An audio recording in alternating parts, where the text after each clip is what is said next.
So real quick, I want to talk about the John Lindell and Mark Driscoll controversy that happened at James River Church for the Stronger Men's Conference. This happened a couple weeks ago, and basically TLDR is that the pastor of James River Church, John Lindell, hired a stage performer recognized from America's Got Talent, I guess. His name is Alex Magala. And he did an opening act where he did some sword swallowing, slid down a pole, took his shirt off, whatever.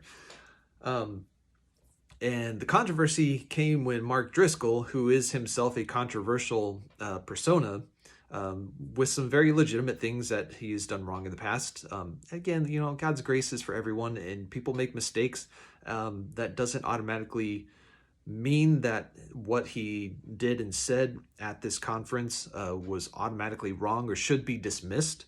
However,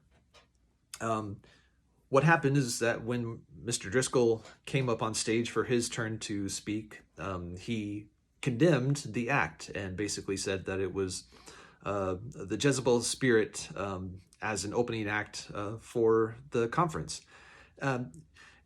While I personally think that's a little bit hyperbolic, it's a little bit doom saying. I did see an article that talked a little bit about the situation, and Magala works at various gay bars and strip clubs doing these kinds of things. Pastor Lindell said that he was a born-again Christian. In this article, however, Mr. Magala responded himself and said that he was not a born-again Christian, but he was an Orthodox Christian, which basically, to him, that meant that he went through a ceremony as a baby, and that makes him Christian. We who are saved by God's grace and forgiveness understand that that is not how you are saved. That is not how you become a Christian. Being a Christian means that you are following Jesus, and he's Lord of your life. So this whole thing, in my opinion, on both sides, was a little bit blown out of proportion. To some degree, like, no matter what you feel about Mr. Magala, who God's grace is available to him as well. It's not because he does these things that he's beyond saving, right? Even though he may not be currently serving the Lord and following him. But it's still a strange choice, right? I think most people can agree that it was just a very strange choice on Pastor Lindell's part to even have this person come and do an opening act for a men's conference. Is a very odd choice, a very odd thing to do. That clearly, if you watch the video, didn't sit right with a lot of people anyways. They booed when Mr. Driscoll was taken off stage. And so Mr. Driscoll, the fact that Pastor John Lindell apologized and took accountability for inviting both of these men to the conference, I think tells you a little bit about who he is.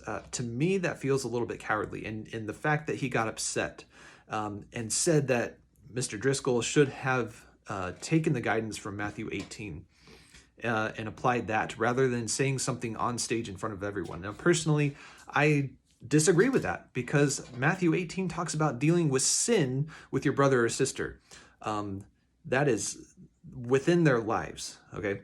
That is not talking about how you deal with sin or with even necessarily questionable things within church walls organized by leadership. And so I think when you have a pastor who has put something together that make Christian men feel uncomfortable and question the intent and question how that's being done, I think personally that Mark Driscoll was absolutely correct to call this out. Could it have been done better? Maybe. But when you're talking about authority figures within a men's conference, calling something out, I think is absolutely fair game. And I think it's absolutely within, in line with the Word of God, to call this kind of thing out, that of things that happen within the four walls of a church. Let me know what you think. Was this blown out of proportion? Was John Lindell right in what he did? Was Mark Driscoll right in what he did, or was the whole thing just kind of a cluster that shouldn't have happened no matter what?